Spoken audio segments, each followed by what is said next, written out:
L'entreprise est en train de faire sa révolution 2.0.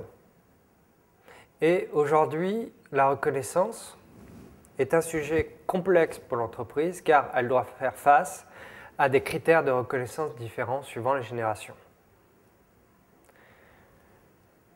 Vous avez aujourd'hui 3 générations dans l'entreprise. La première génération est la génération X, c'est-à-dire les personnes de plus de 50 ans qui fonctionnent sur un critère de reconnaissance basé principalement sur l'égalité. On monte à l'ancienneté, on est pris dans l'entreprise sur le concours et on s'engage avec l'entreprise dans la durée quasiment à vie. Donc on est sur un contrat moral avec l'entreprise ou un contrat psychologique de longue durée où on s'attend à ce qu'il y ait un principe d'égalité. C'est ça qui va définir la reconnaissance pour la génération X. Pour la génération Y, dont je fais plutôt partie, qui est les 30 quarantenaires de l'entreprise, le critère important en termes de reconnaissance est celui de l'équité. L'équité n'est pas égale à égalité. Ce n'est pas un équivalent. L'équité, c'est l'équilibre entre les efforts que l'on fournit et la rétribution qu'on va recevoir de l'entreprise. L'équité, d'emblée, suppose une certaine dose d'inégalité. Tout le monde n'est pas payé ou récompensé de la même manière, mais en fonction de ses efforts.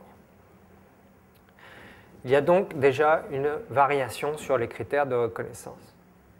D'un point de vue temporel, la génération Y, les 30 quarantenaires, va plutôt s'engager vis-à-vis de l'entreprise à moyen terme et sur le fait qu'on reste dans l'entreprise tant qu'on va acquérir des compétences qui, sur le marché du travail, seront quelque chose qui nous permettra d'avoir de l'employabilité.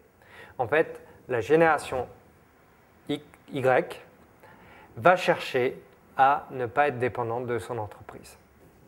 On peut dire que la génération X et la génération Y font partie de la même civilisation. Mais progressivement est en train d'arriver dans l'entreprise une nouvelle génération qui s'appelle la génération 2.0, qui est née avec Internet et qui, de manière générale, a un mode de fonctionnement différent. Que ce soit quelqu'un de la génération X ou Y, nous avons un fonctionnement temporel identique, même si nous avons des variations.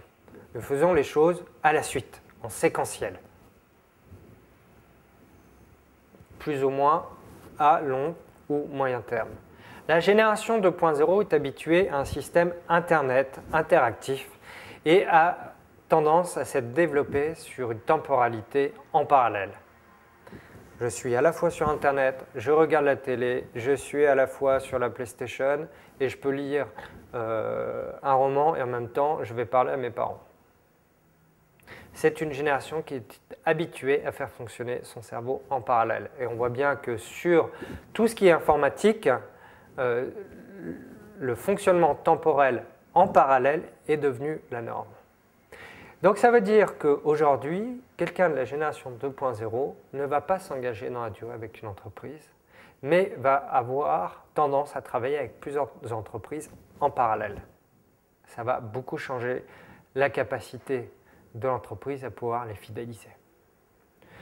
Deuxième chose qui a changé, le critère important pour la génération 2.0, ce n'est pas l'égalité ni l'équité, mais le besoin.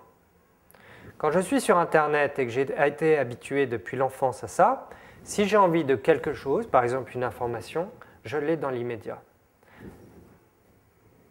Je suis très attentif à ce que l'on réponde à mes besoins. Ce n'est plus en rapport à l'autre, mais c'est en rapport à moi. Les Américains, par exemple, vont parler de Me Generation.